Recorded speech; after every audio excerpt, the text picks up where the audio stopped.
pepatah Melayu ni. Sayangkan anak, tangan-tangankan, sayangkan isteri, tinggal-tinggalkan. Pengaruh dari budaya kita dibesarkan akhirnya membentuk kita dalam mendidik anak-anak.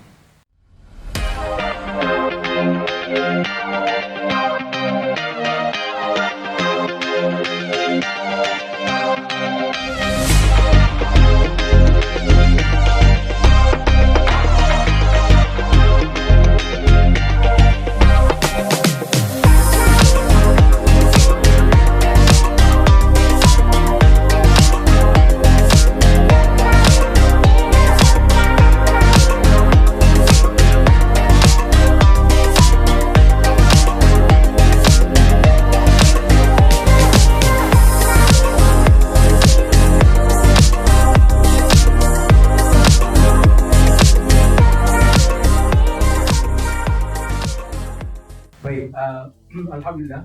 Kita teruskan dalam soalan pertama untuk panelis ketiga, iaitu yang berbahagia Al-Fadhil Ustaz Dr. Hanafi Abuddin. Soalan saya, apakah peranan Ustaz tentang perubahan peranan ayah dalam keluarga hari ini berbanding beberapa dekad yang lalu? Jadi kalau dulu kita tengok ayah kita cakap sikit, ayah terbiak mata, mungkin terkencing kita kata. Jadi sekarang ni tak boleh. Bila tengok teling, what do you want? Anak tanya balik, apa sebab dia mata terbiak-biak? Tanya. Dulu tak boleh tak tanya. Jangan cakap tanya. Tu dia kata Cik Anwar, kita pegang pura bapak kita kan. Kita minta apa kita nak minta kan. Gitu. Jadi macam mana? Kalau dekat dulu dengan sekarang, apakah ada perbezaan ke ataupun berbanding dengan yang sekarang? InsyaAllah. Kepada dia Ustaz. Bismillahirrahmanirrahim. Terima kasih. Assalamualaikum warahmatullahi wabarakatuh. Sebelum saya mulakan, saya ingin mengucapkan terima kasih kepada Tuan Pengerusi Al-Fadhil Al-Ustaz Sarif Sahar menjadi teman saya sepanjang pengajian. Kami belajar bersama semua, sekolah bersama-sama, baik ketika S1 ataupun degree, kemudian itu melanjutkan program master, S2 dan sekarang dalam program S3 lah. InsyaAllah dalam masa bulan lagi pada diizinkan Allah, insyaAllah doa dan doa anda semua kami akan memperolehi PhD insyaAllah. Dan terima kasih juga saya nak ucapkan kepada panelis yang berada di sini. Saya rasa agak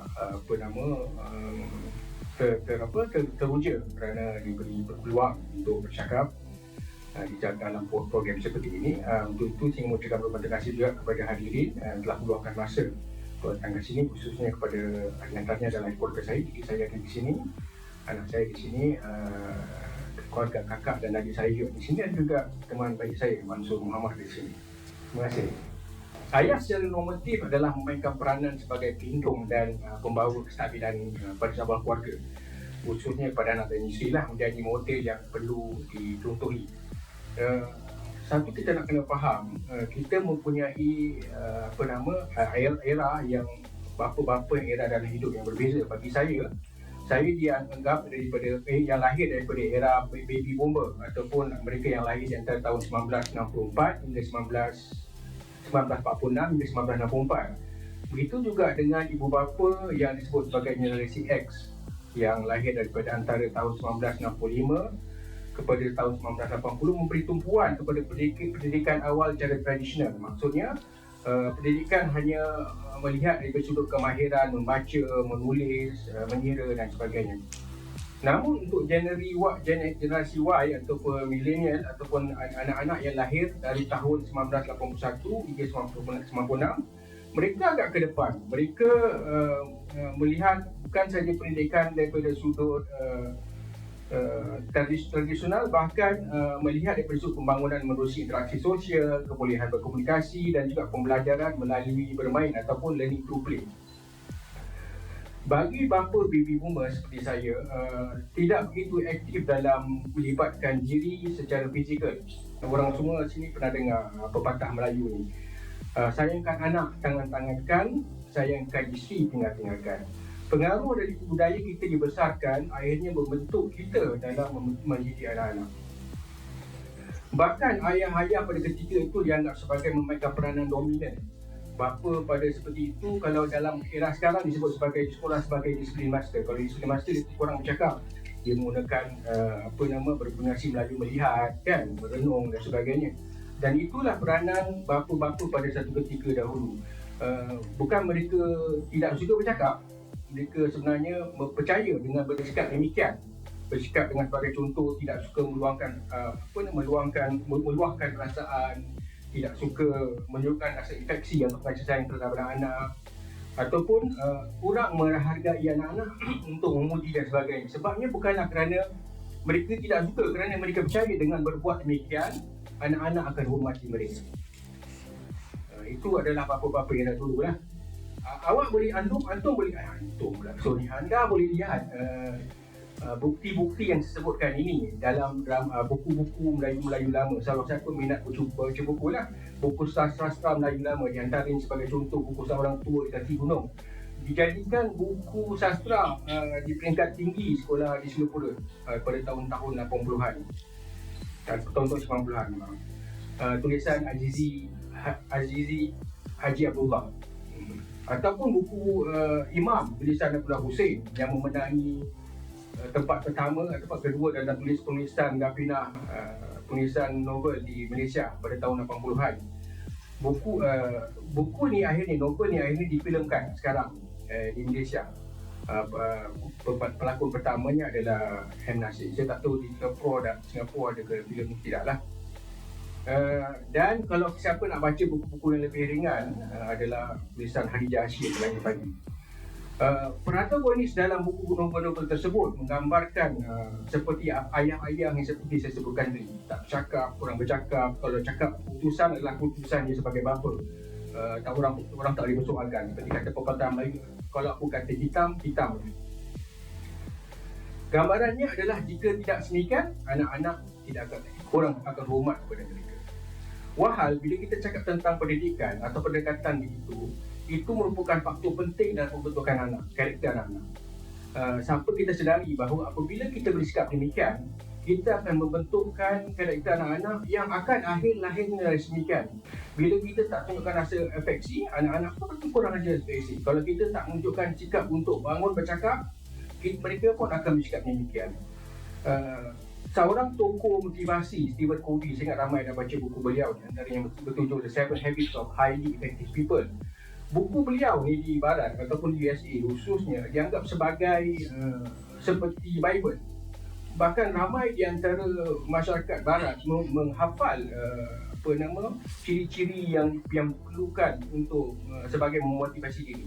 Salah satu daripada ciri pendidikan menurut beliau, ini saya bacakan dalam bahasa Inggeris. Boleh saya baca dalam bahasa Inggeris? Kata beliau, so a thought leads an action, so an action leads a habit, so a habit leads a character, so a character leads a destiny. Kalau saya dapat terjemahkan dalam bahasa Melayu yang mudah, semai gagasan akan hasilkan tindakan, semai tindakan akan hasilkan kebiasaan, semai kebiasaan akan hasilkan karakter, semai karakter akan hasilkan nasib dan masa depan. Pendekatan bapa sekarang, saya kira oleh generasi sekarang, tidaklah mengurangkan rasa hormat kepada anak kepada bapa, bahkan bersesuaian dengan pendekatan pendidikan Islam. Sebagai contoh, ulama besar Mesir Ibnu Hajar Al-Haytami yang wafat pada tahun 16, abad ke-16, wafat pada tahun 1566. Seorang mazhab Syafi'i, seorang muhadithin, seorang sejarawan dan juga seorang pakar teologi. Beliau menggunakan pendekatan apa yang disebut sebagai ihtiram wa syafaqah, iaitu bermaksud hormat dan kasih sayang. Prinsip ini menekankan ciri-ciri menunjukkan rasa kasih dan sayang dan membentukkan hubungan baik antara ayah dan anak. Bagi beliau, bila bapa melayan anak dengan baik, maka ia akan berikan perhatian terutama daripada sudut sebagai contoh, mengadakan interaksi cara lisan, mengadakan interaksi khususnya cara lisan. Kerana interaksi cara lisan ni membentuk ataupun membentuk sifat konektif anak-anak. Ciri-ciri konektif anak-anak. Konektif maknanya kita bercakap tentang fikiran, macam mana anak berfikir dan sebagainya. Kerana itu lisan ni ataupun komunikasi lisan ni adalah sangat-sangat penting, sangat-sangat signifikan. Dan lebih penting, kita dihendaki menjauhi kekerasan peranan anak kecil. Kalau siapa minat dalam baca, saya cadang pada awak, ini satu cadangan. Awak boleh baca buku, di antara buku yang terawal yang tertulis dalam bahasa Melayu, iaitu tulisan Munshi Abdullah. Buku beliau berjudul Hikayat Abdullah, yang ditulis pada tahun 1845, hampir 200 tahun yang lalu. Beliau, kadang dalam buku beliau, kalau siapa baca, Masya Allah, bahkan dia ada alat untuk menghukum anak-anak. Alat untuk menghukum anak didik, tak mesti anak lah, guru dan sebagainya. Dia gunakan semacam alat-alat. Seolah-olah kalau kita lihat sama macam siapa kalau baca tentang sejarah Barat, sejarah Islam di Barat, kita akan lihat Inquisition. Dan selanjutnya dikekalkan ataupun diterapkan apa disebut sebagai prinsip al-layin wal ar-rifq. Maksudnya pendekatan Melayu lisan ni perlu diterapkan dengan dengan lemah lembut, memilih intonasi yang betul, pemilihan kosakata yang betul, susunan struktur ayat yang betul dan sebagainya. Dan akhirnya kedua-dua elemen ni akan diselarikan dengan apa yang disebut sebagai at-tadarruj, mana berperingkat sesuai dengan anak, agar pendekatan yang kita gunakan lebih sesuai untuk anak, dan akhirnya akan menghasilkan apa yang kita inginkan. Sebagai menjawab soalan pengurusi yang terakhir, ya, saya berpandangan bahawa secara prinsip bapa tetap memainkan peranan utama sebagai ketua keluarga, baik era dulu ataupun sekarang. Cuma bezanya cara pendekatan yang telah dimainkan oleh bapa sekarang telah berubah ke arah yang lebih positif. Sekian. Terima kasih.